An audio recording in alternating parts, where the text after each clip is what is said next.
Covered in Pet Hair is a boozy web show for pet lovers, and it airs on Pet Life Radio and on YouTube. Boozy means that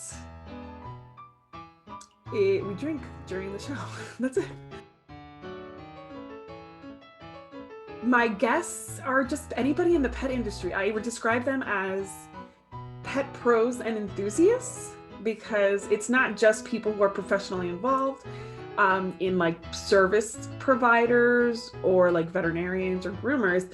It's people who are in any way involved in the pet industry. It could be somebody who's creating a product, somebody who is a rescue volunteer, somebody who founded a nonprofit. So far, I've had the president of the National Association of Professional Pet Sitters. I've had somebody who left the industry and started a totally different business. I've had authors and animal communicators.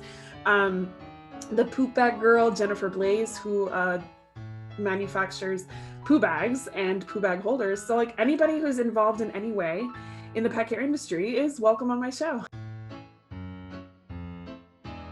What makes Covered in Pet Hair different, and this is my goal, right? So I say this to all of my guests. I want it to be more social and more fun. I am inspired by late night shows. So like Watch What Happens Live and on Bravo, if you're a Bravo fan like I am.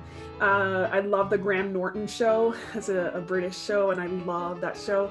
I love the way that Graham Norton interviews his guests and how like kind of casual and fun he keeps it. And they do have drinks. I mean, I want to get to know about their expertise, like my guests' expertise, but I also want to get to know them as people. And I want to play games with them and kind of, you know, make them just more comfortable in the interview setting so that we can really get to see them shine. I don't think I've had a favorite. I loved doing my first interview with Tim and my executive producer, Mark Winter. That was fun because Tim and Mark have worked together for a long time. Tim has a show on Pet Life Radio as well, and he's actually who referred me to Mark for this show so that I could pitch my show. So it was fun to have them both together and kind of like have Tim and Mark discover my goal for this or like my format and all this, because this is all my baby. Like I come up with all the games, I come up with everything myself. I invite the guests myself, so like it's completely my baby, which is so fun for me. I love being creative. So it was fun to kind of see them discover where I was going with my show and what I was trying to do. So that I think that's probably my favorite so far. I've learned so much from my shows though. Like I have been in the pet care industry for a really long time. I started in 2008 and I've gone to tons of conferences and I've done a ton of networking. I was on the board of directors of NAPS. I've won a ton of awards. But like, it's still, there's so much to learn, and my show really makes it fun for me to learn. And my goal is to make it fun for pet parents and pet professionals to learn and hang out with like-minded people.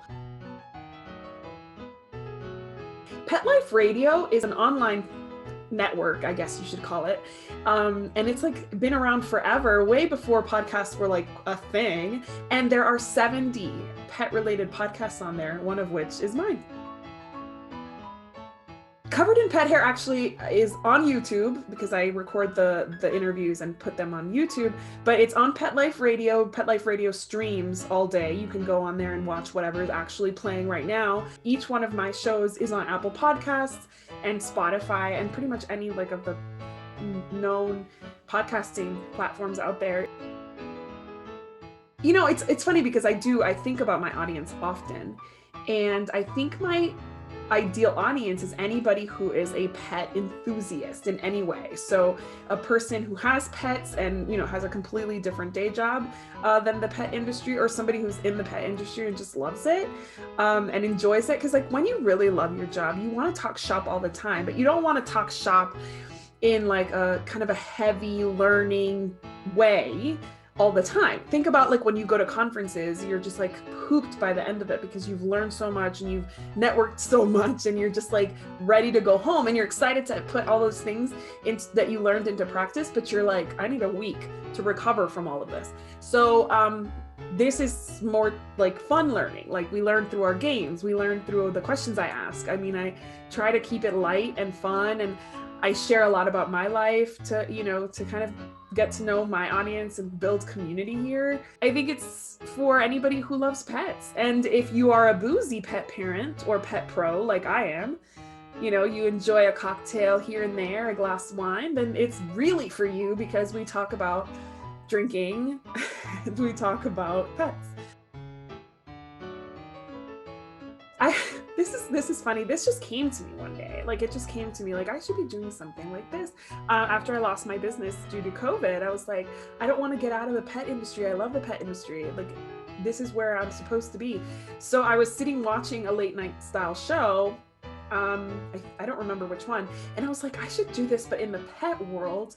And I should kind of like make it really fun to recreate a bar setting, like when you go to conferences and you like network with people after the conference is over for the day, you all go to dinner together or whatever, and or happy hour, and you like are sharing a drink, and so you're aware of what the other person's drinking, and you're like, oh, is that good? Oh, I should have that too, or whatever. What's that? What's your, what's your special, or whatever it is that you like do at bars. So I was like, let's make that happen over Zoom, like where it's virtual, but we're still kind of getting to know, like, I think you can tell a lot from a person about a person based on what they're drinking, and like no judgment for those that don't drink or to drink or don't whatever.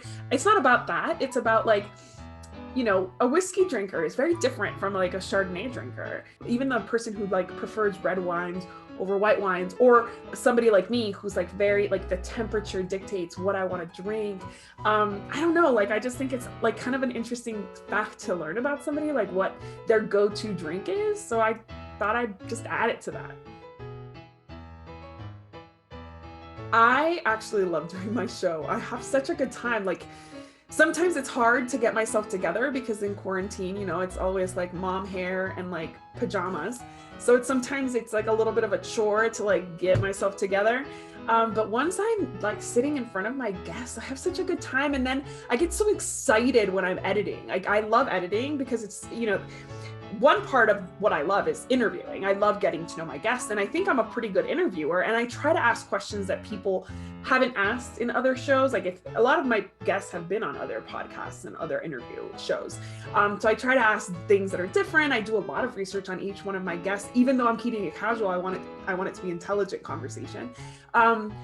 So I love that interview process, but what I really get excited about is the editing process, because I see my guests come to life and their message come to life. Sometimes I have to edit a lot because I'm long-winded and I start talking to people, and it just like, and people get excited about what they're sharing with me. So, a 30-minute show can easily go to an hour. So I do a lot of editing, and I do enjoy that. And I just love to see like the banter and the interaction between myself and the guests, especially if there's a guest who's like a little bit kind of, a little hesitant at first, and then I see them warm up, and at the end we're like buddies. I like to think that people come on to my show as guests and then they leave as friends. That's my goal. A margarita. I mean, I love margaritas. I love a skinny girl margarita where it's just, lime and tequila. I love the sunset margarita that I made in my interview with Beth Wary Acker. Oh, that was so good. I love a spicy margarita. Margaritas, margaritas just kind of like lend themselves to like a lot of different things. I really enjoy that. I love kombucha. I just got my 3-year-old into kombucha, so that has been hilarious. He loves it, and he's like, in the afternoon now, he asks, like right before nap time, he'll be like, can we have kombucha? And I'm like, kid, we can't have kombucha every day. I can't buy kombucha all the time. So yeah, so he's into kombucha now. I drink teas. I love herbal teas. Having young children, hot tea is not exactly the most practical thing to drink, so I've kind of taken a break from that. But I do love an herbal tea. Right now, I have an espresso machine that I got for my 40th birthday last year, and that thing works overtime. I mean, that Nespresso works hard. I love a coffee in the morning, so that's definitely one of my favorite options. The hardest thing about doing my show is scheduling. because as a mom with no childcare during COVID, it's been hard. But luckily, my guests are open to recording on weekends. And so as long as people are willing to record Saturdays or Sundays, and as long as my husband's not traveling the world, which his job tends to ask him to do, we're good. We're good in scheduling. And I try to work ahead so that if he inevitably has to travel coming up here soon, I'll still have episodes that I can work on and edit and get out and not skip any weeks. So funny. I've been on YouTube for a really long time. I was telling my sister just a few days ago that if I had just started a YouTube channel in 2008 instead of my business, I'd probably have millions of followers now. I started doing like some dog training videos and some employee training videos. And I was posting them on YouTube for ages. Covered in Pet Hair, the YouTube channel is brand new. And that's because of the show. I could have only done the radio version of it. I could have just recorded the audio and sent it to Mark for him to edit and put out on Pet Life Radio. But I personally really enjoy YouTube. And like when I'm trying to like decompress and like watch something in bed while I'm nursing my baby, I tend to go to YouTube. So I was like, let me just put it in both places and see how we do. So I love YouTube. I've learned so much. It's so fun. I just love the access that it gives people to learning, which I think is great. And I love being a part of it. My goal for Covered in Pet Hair is to just have it reach more people. I think there's so much value in it, but like right now, we just launched it in December 2020, and I mean, it's still not reaching as many people as I would like. So just, having it reach more people, educate more pet parents, give pet pros access to more training and learning and resources and networking opportunities. I actually, in 2009 or 10, started a blog called Covered in Dog Hair because I only had dogs at the time.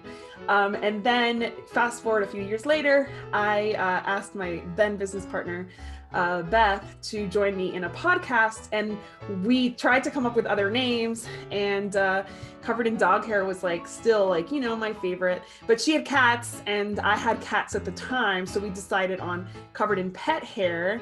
And then when I decided to do this, I said I could go back to Covered in Dog Hair, but I really want to make it more inclusive. So I kept the Covered in Pet Hair, and luckily everything was still available. So I jumped on the opportunity to trademark it and make it my own. I love Covered in Pet Hair. I feel like it just really encompasses all the experiences of pet pros, especially because you can't be a pet pro and be, worried about pet hair on your clothing. And my kids are always covered in pet hair. It really just does work.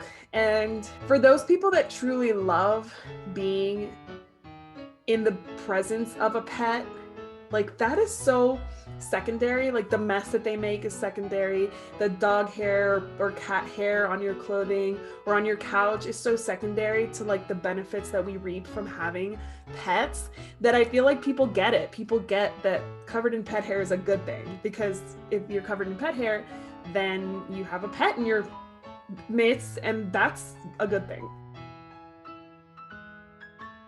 I toast at the end of every show, here's to a life covered in pet hair, because there's no better way to live. And that just kind of came to me when I was preparing my first episode with Tim Link. And it's true, I always love to propose a toast. I'm the first one to be here, let's toast to something. What are we toasting to? And that just kind of came to me, and I've really enjoyed saying that to my guests. And it gives me the opportunity to toast to them for taking their time to chat with me, to toast to our executive producer for, allowing me to share my vision of this show with his listeners, and for, supporting me in this process. And then also for, to toast to the listeners and the viewers, because obviously I'm not doing this for myself. I'm doing this for the community that it's hopefully going to create. So I get to toast to all these people, and toast to something that really inspires me, which is a life covered in pet hair. And that's what I've been covered in pet hair since 2008 and 2007 if you count Titan coming into my life. That's when he came into my life. And I plan to be covered in pet hair for as long as I live. So So if somebody wants to be a guest on my show, all they need to do is reach out. Like, I would love to talk to them. You know, people worry that they might not be the right person for some kind of topic, but I always find a topic for somebody, so long as they qualify as a pet pro or enthusiast, they're welcome on the show. We'll figure out what we're going to talk about, but if they can talk passionately about pets, then they're good. They're welcome. Yeah, there are a lot of topics that I want to cover that I haven't covered. Right now, at this moment, while we're filming this, I have done maybe not quite 20 episodes. So yeah, I mean, there's plenty more to do and plenty more people to get to know and plenty more people that I'm discovering. Anything that's relevant to the time, that's what I want to be talking about. There is nobody that I won't have on the show. Like, I thought about that, and I thought about, like, what do I not want to put my name on, or do I not want to engage with? And I feel like I'm all about positive-based training and no aversives and stuff. So I wouldn't allow necessarily somebody to promote techniques that are damaging, aversive, or traumatizing in any way to a pet. But I'm open to discussing other things with those people. So maybe we don't touch on the things that I think are problematic, and maybe we focus on the things that we can both agree on. So there's not a lot of topics I won't touch, but I just want to keep it as positive as possible. And so I'll probably, if faced with somebody who wants to be on the show, but I'm uncomfortable with what they're promoting, I probably would just try to find a common ground.